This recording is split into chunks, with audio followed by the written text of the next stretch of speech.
The Nanjing Museum has recently been in the spotlight. The incident of Nanjing Museum collection suspected of being auctioned continues to escalate.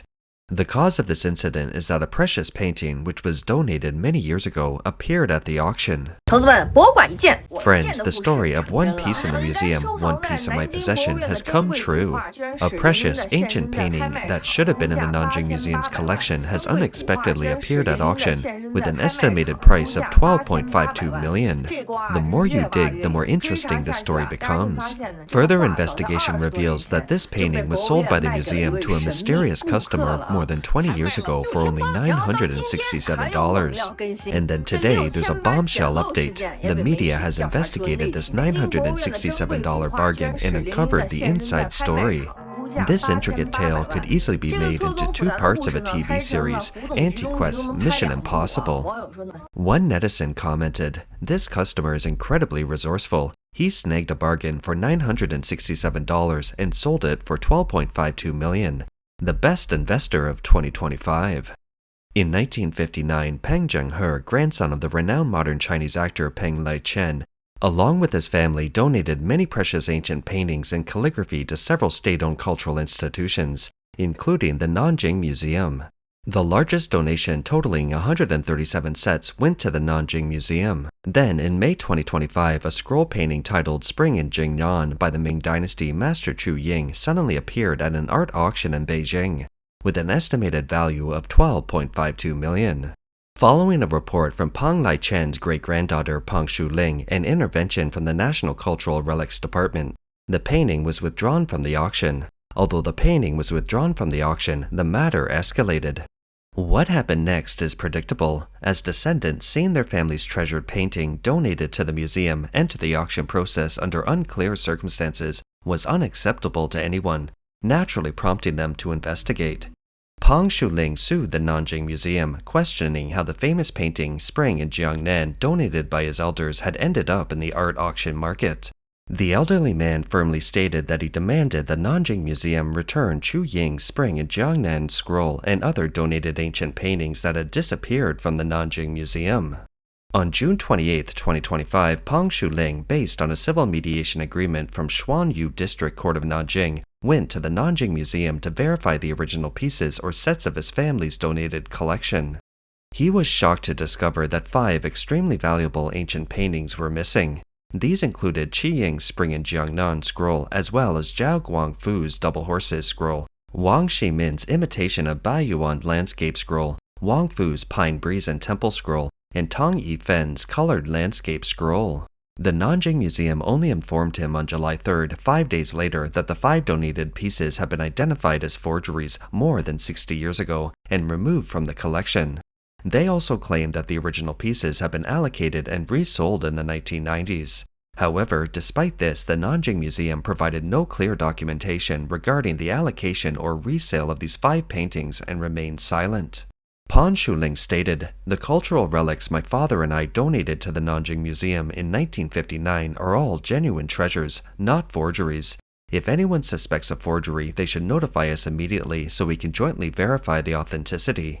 If we cannot reach an agreement and the Nanjing Museum decides not to collect them, we have the right to reclaim them." Peng Shuling sued the Nanjing Museum. During the court hearing on November 20, 2025, Peng Shuling demanded that the Nanjing Museum explain the specific whereabouts of the 5 ancient paintings, including the Spring in Jingnan scroll, which had disappeared from the Nanjing Museum after being allocated and reassigned and returned to them. The Nanjing Museum submitted 2 sets of authentication materials to the court: a copy of the authentication opinion recorded for calligraphy and paintings from 1961 and an authentication opinion record for calligraphy and paintings from July 1964. Peng Shuling pointed out the flaws, saying, "Wang Dunhua and Xu Yanchu listed on one of the authentication certificates are actually staff members of the Nanjing Museum. Xu Yanchu is in charge of collections work, not an expert in calligraphy and painting authentication at all." Before this matter subsided, on December 21, 2025, Guo Lidian, a retired employee of the Nanjing Museum, filed a formal complaint accusing former director Xu Huping of stealing and smuggling thousands of artifacts moved from the Forbidden City to the south. He also revealed that Xu Huping was the one who signed off on the Jiangnan Spring painting as a forgery. The news immediately caused an uproar online. I am Guo Lijian, a retired employee of the collection department of the Nanjing Museum, employee number 08006. I am filing a formal complaint with the State Administration of Cultural Heritage and the Ministry of Public Security against Xu Huping, the former director of the Nanjing Museum, for the organized and premeditated large-scale theft and smuggling of cultural relics moved from the Forbidden City to the south, resulting in the loss and damage of thousands of national treasures. Guo Lijian said that during the Japanese invasion of China, to avoid the ravages of war, more than 2,211 boxes containing over 100,000 cultural relics from the Forbidden City were moved to the Chaotian Palace warehouse of the Nanjing Museum. According to regulations, these cultural relics should have been sealed, inventoried, and even returned to the Forbidden City, also called the National Palace Museum, in the future. However, during Xu Huping's tenure as director, without the approval of the State Administration of Cultural Heritage, he tore off the seals from the anti-Japanese war era on the artifact storage boxes and secretly took out a large number of precious cultural relics. His subsequent actions were equally shocking. It's said that he instructed appraisal experts to classify all the museum's collection, including national treasures from the Forbidden City, as fakes, and then resold them at extremely low prices to the Jiangsu provincial antique shop, which he controlled. These items were then resold through an auction house in Shanghai run by his son. Ultimately, these treasures from the National Palace Museum ended up in the hands of overseas collectors and antique dealers worldwide. It seems this director was embezzling from the Palace Museum, stealing and selling its treasures for huge profits. Moreover, it wasn't just official kiln porcelain that was stolen and sold. Many were also unique, one-of-a-kind national treasures of calligraphy and painting. If it weren't just one person selling cultural relics, this would have been exposed sooner or later.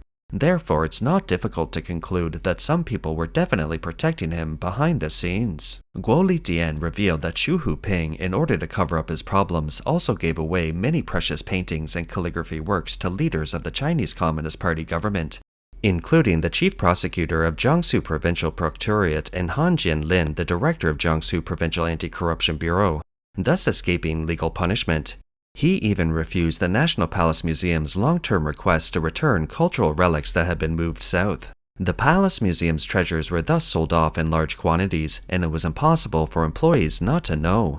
Guo said that in fact, since 2008, more than 40 employees of the Nanjing Museum had repeatedly jointly reported Director Xu Huping for stealing and selling national treasures.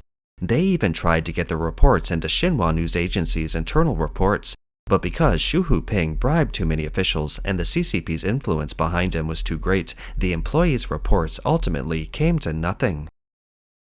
A netizen posted, "The scandals surrounding Xu Huping, the former director of the Nanjing Museum, are endless. Netizens have discovered that his son runs an auction company in Shanghai, specializing in art auctions. Xu's son Xu Xiangjiang is also a renowned collector and co-edited a volume of the book, Complete Collection of Chinese Folk Porcelain, with his father. Didn't Mr. Xu claim he didn't understand cultural relics? How come he's publishing books about them? And Xu Xiangjiang is a shareholder and senior executive in several arts and crafts companies. He basically made his fortune in cultural relics. This is a huge scandal." The image shows that according to information from iQicha, a Chinese business information platform, Xu Xiangjiang, the son of the former deputy director of the Nanjing Museum, runs an auction company called Nanjing Minchu Art Company Limited. This company was established on November 20th, 2007, with a registered capital of around $71,000. Xu Xiangjiang holds positions in 5 companies and has invested in 3 others. He is also the legal representative of Nanjing Fire Phoenix Commercial Management Company Limited, established on November 23, 2016, with registered capital of approximately $2.8 million. This reveals the Xu family's considerable wealth. The exposure of the sale of cultural relics by Peng's descendants, along with the formal complaint from a retired employee of the Nanjing Museum, has thrust Xu Huping into the spotlight. He calmly responded to the matter in a video which unexpectedly revealed his living room filled with antiques. "My name is Xu Huping from Pingjiang, Hunan. My father's name is Xu Zhiming." Although Xu Huping first stated in the video that his father joined the CCP in 1928 and the Red Army in 1932, implying his own background, it inevitably raises questions about whether he is trying to curry favor with the CCP authorities and secure his own protection. However, netizens were clearly stunned by the old man's room full of cultural relics. Some commented that these treasures were openly displayed in the hall. The calligraphy and paintings on the walls, the Tong tricolor pottery, Juan ware porcelain, and Northern Song sweet white porcelain on the cabinets. Each item could be a national treasure lost from storage. His video was practically an admission of guilt. Some pointed out that Xu Huping, the former director of the Nanjing Museum, seemed to be responding to the auction of the Peng family's precious calligraphy and paintings by saying, "I am over 80 years old this year, sick at home. After retiring in 2008, I stopped participating in all external affairs. At that time, I didn't handle this matter and am not a calligraphy and painting appraiser. I know nothing about it." However, some netizens posted videos of Xu Huping attending previous events and commented, "From the videos that can be found, it seems that Mr. Xu frequently participated in various activities and gave lectures and speeches on calligraphy and painting appraisal on many occasions." On June 10, 2023, an art exhibition was held at the Qingzhou Kaiyushu Art Museum. Xu Huping gave a speech at the opening ceremony and provided on-site commentary. This demonstrates that his claim of not participating in external affairs since his retirement in 2008 is untrue.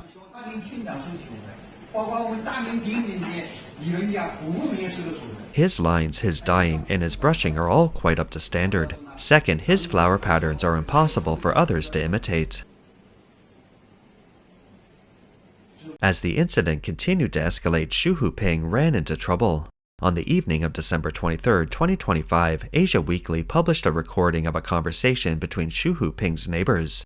The neighbors said that many police officers surrounded Xu Huping's residence, saying the Xu family rarely turned on the lights at night and that the dark villa was like a haunted house.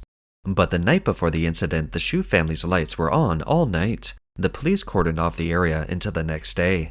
Before dawn, two men stood guard at the door with something, and they didn't leave until around 12:30 p.m. Later, several cars, including official vehicles, arrived, and Xu Huping and his wife, along with their nanny, were taken away. After 10 p.m., the police came. They completely surrounded their house, including the door to this day. This morning, before dawn, I saw two men outside, holding something, standing near the door. A Weibo influencer and tech blogger reposted the video saying, "This morning, plainclothes police surrounded Xu Huping's residence. It's the first general's building there. A colleague from the newspaper sent this information, so it should be accurate. There will be fresh gossip soon." Asia Weekly also reported that Xu Huping owns a detached villa located at number 5 Huban Shan Garden, and online rumors suggest the property is worth over $1 million. The villa is filled with jade, porcelain, bronzes, calligraphy, and paintings, resembling a small museum. This incident has attracted attention online, with netizens commenting, "If this line of investigation continues, a nationwide investigation of all museums would be possible. I dare say even a trainload wouldn't be enough to carry away all the fakes. The Communist Party has a fine tradition of being corrupt officials who steal from the country.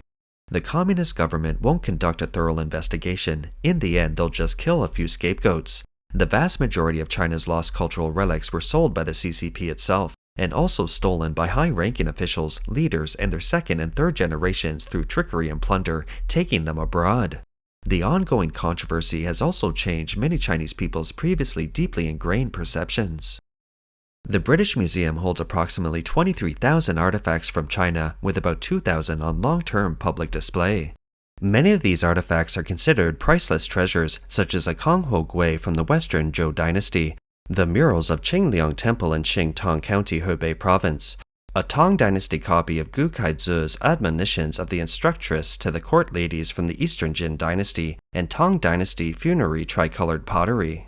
For a long time, many Chinese people believed that these Chinese cultural relics were looted during the Eight-Nation Alliance invasion of China, and therefore felt indignant about their exhibition at the British Museum. However, after the Nanjing Museum's alleged theft and sale of cultural relics caused a huge uproar, the tone changed dramatically. Many Chinese netizens thanked the British Museum for protecting the Chinese cultural relics. Thank goodness they're safe and they're genuine. Thank goodness they aren't ruined. Admission is free. It's good that they're in Britain. At least they won't be sold. As long as we can see them, that's good enough. A blogger introduced Pang Shuling's illustrious family background. 博物院队里的庞家不是 The Pang family, which rivaled the museum, is no ordinary family. They are one of the four major families in Nanxuan during the late Qing dynasty, possessing a capital of 6 million taels of silver at the time. The patriarch, Pan Yuzheng, along with Hu Shuyan, procured military supplies for Zhou Tong's reconquest of Xinjiang. His son, Pang Yuanji, was bestowed the title of Guanglu Dafu by Empress Dowager Siqi. The Pang family's daughter married into another extremely wealthy family, the Zhang family, and their son Zhang Jingjiang was the one who funded the revolution of Sun Yat-sen and Huang Xing, and single-handedly elevated Chiang Kai-shek from a minor assassin to a favorite of Sun Yat-sen. The blogger explained that revolutionary gatherings were held in the Pang family's villa in Shanghai. It can be said that the Pang family was the financial backers of the Xinhai Revolution's founding fathers. Furthermore, the Pang family villa contained bedrooms for Sun Yat-sen and Sun Qingling, who lived there for a period of time. This shows that the once prominent Pang family, under the rule of the CCP, couldn't even protect their family heirlooms. In the shocking cases of CCP officials at all levels abusing their power to steal and sell cultural relics are by no means isolated incidents. 你以为南京博物馆的事匪夷所思 You think the Nanjing Museum incident is unbelievable, but there's something even more outrageous. Xiao Yuan, the director of the Guangzhou Academy of Fine Arts Library, used his access to the collection's vault keys to steal 143 paintings by masters such as Qian Long, Bada Xiaoren, and Pa Tianshou. He made copies of the originals, kept the real ones as his own, and returned the forgeries to the library. Pretty impressive, right? Of these, 125 were sold at auction for 4.937 million. The remaining 18 pieces are estimated to be worth 11.184 million. Some netizens also discovered that in November 2024, several precious artifacts from the Palace Museum appeared in the Tianquan appraisal livestream, including a similar rosewood dragon pattern cabinet. The one you just showed me was from the Hall of Supreme Harmony. This one is in the Hall of Supreme Harmony, which is still in the Forbidden City. They sold this too? What? I have a few even better ones here. Should we continue looking at these things? What if it makes the news tomorrow? If this is an old artifact, then what are the ones from the Hall of Supreme Harmony in the Forbidden City? He couldn't possibly have just one craftsman making one thing, right? In other words, it was actually intended for the imperial family's reserves. Anyway, as far as I remember, there's an identical one in the Hall of Supreme Harmony in the Forbidden City, but to be honest, yours is in better condition than that one. It needs maintenance every 3 days, but how did something like this end up in the hands of ordinary people? If the money's right, what won't he sell? If the money's right, he'll sell anything. This is the background of the Qinglong Emperor Hall of 3 rarities. In the video, the man introduces other exhibits to the host. The anchor asked, when you recommended it, was it also the one from the Chengde Mountain Resort? The man stated, similar carving, but the carving is more refined. The man also showed the anchor what was claimed to be the world's largest royal screen. The anchor asked, the world's largest screen? Did you commission an old master to carve this yourself, or was it already carved and then brought over?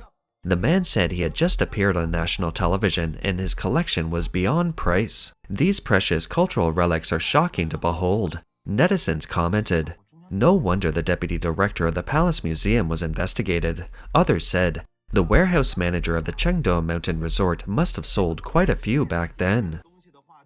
Another distressing incident occurred during the Cultural Revolution. Records indicate that the Palace Museum storerooms contained approximately 20,000 sets of Imperial Guard armor, including armor worn by Qing Dynasty emperors. These armors had outer layers of cowhide and inner layers of silk floss from the Jingnan region, providing excellent warmth. Xinhua News Agency, the official Chinese state media, reported that in 1973, during the later stages of the Cultural Revolution, the Palace Museum sold 3,000 sets of Imperial Guard armor from the Qinlong era of the Qing Dynasty to its more than 600 employees as welfare benefits, at a price of 7.1 cents per set with a limit of 5 sets per person. Cao Jinglo, former director of the Palace Museum's Department of Cultural Relics Conservation and Technology, recalled that every Palace Museum employee bought an armor, disassembled it, and extracted the silk floss to make silk quilts or clothing for winter. However, after these quilts and clothing became worn, most were sold to scrapyards. The disassembled outer layers of the armor were often discarded as garbage. The Palace Museum also allocated 1,000 sets of armor to the August First Film Studio as props. Most of these sets were also damaged. In 2023, a set of Qing Dynasty Guangxu armor was auctioned at Beijing Bomei Auction with a starting price between $28,000 and $43,000. This demonstrates the CCP authorities' utter wastefulness of precious artifacts. In response, one netizen commented, "I absolutely believe they are capable of anything. There's nothing they won't do, only things we can't imagine."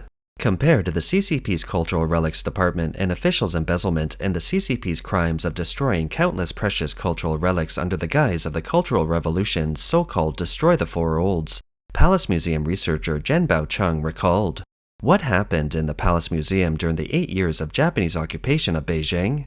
At least the buildings weren't burned, but was there looting? The reality was that nothing much happened in the Palace Museum, and it was managed very well. The relocation of the Palace Museum's national treasures to the south only included the finest pieces. Not all were moved because there were too many. What remained was still a treasure trove. However, the Japanese did not loot the Forbidden City. The 25 imperial seals, known as the 25 treasures by the Palace Museum staff, were all well preserved. In fact, the Japanese even displayed them during their occupation of Nanjing, but they did not take them. The evil of the CCP far exceeds the imagination of ordinary people, and these crimes buried in history are being discovered little by little, exposed to the light of day. That's all for today. If you enjoy our content, please give us a thumbs up, subscribe, leave a comment, and share it with a friend. We appreciate your support, and we'll see you next time.